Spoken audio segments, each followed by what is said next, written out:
Okay, so I got the 131 up on jack stands, and the first order of business is draining the gas tank, because this thing is, has 20-year-old gasoline in it, and it just stinks.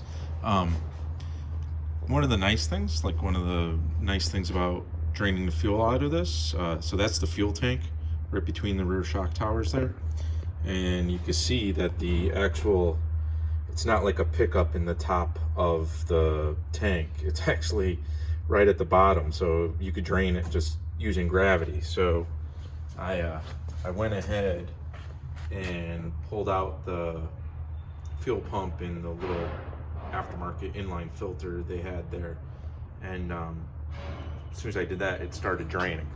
So the pump is pretty gummed up, so you can see the fuel line coming down from the tank. I had it a little bit dripping into this container, but the fuel pump and everything just mounts right there, and there's the wires to it.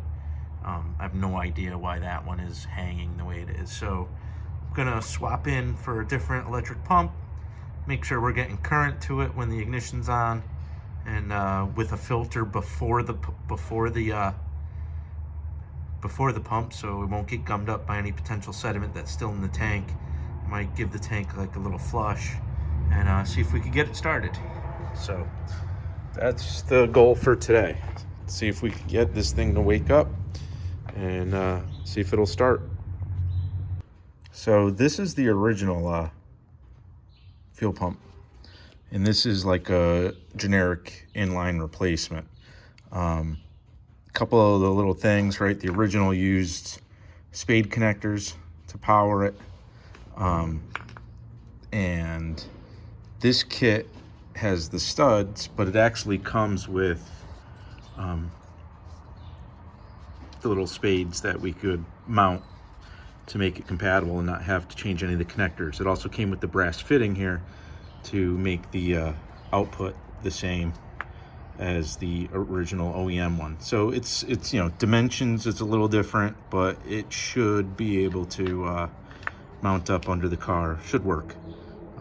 So hopefully I'll get this all up to snuff with the little spade connectors on it, and get it mounted. So this is kind of what those little connectors look like. So they're just a little, like the little blade, and then they secure with a little lock washer and a nut. The positive terminal spade connector is the larger one. So on the OEM one, you can see there's a little plus down at the base of the plastic like tower there. And on this little replacement, it is etched in the plastic right there. So the positive, negative. So that's it. Piece mounted on, spades on, and we should be able to now mount it and see how it goes.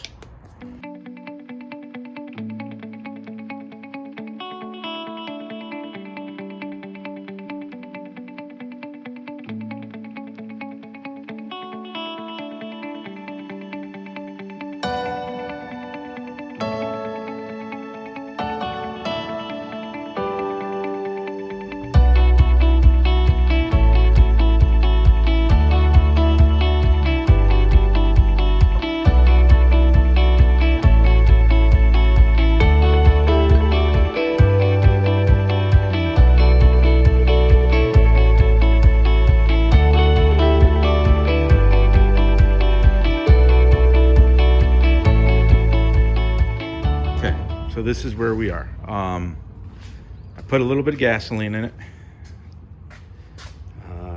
I hooked up the battery. The battery was actually weak, really weak. So I am gonna jump it with my Land Rover over there. And so the first good sign is when you put the key in the on position, the new fuel pump is buzzing away like it's supposed to.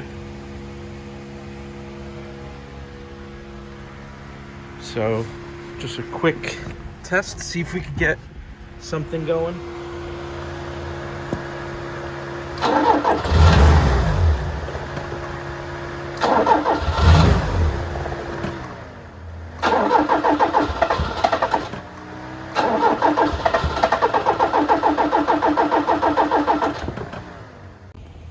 Another test this time, but this time I actually started the Land Rover, so I don't totally drain the battery in it. While trying to start this.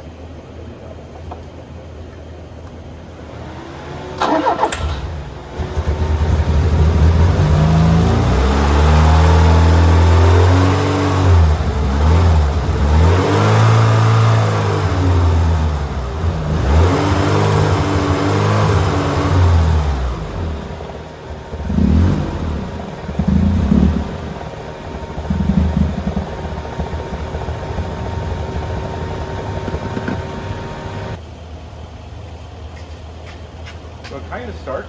I think that's enough that I want to go through the fluids and everything on the engine before I actually run it any longer.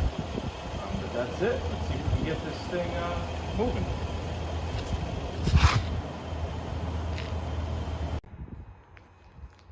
So that's it for now. So the fuel pump is working now and pushing fuel to the front here. I checked. So the big thing now is probably to start going through the fuel injection system, make sure everything's clean, make sure all the vacuum lines are where they're hooked up where they're supposed to be. I'm just noticing some goofy stuff. Just noticed this ignition cable.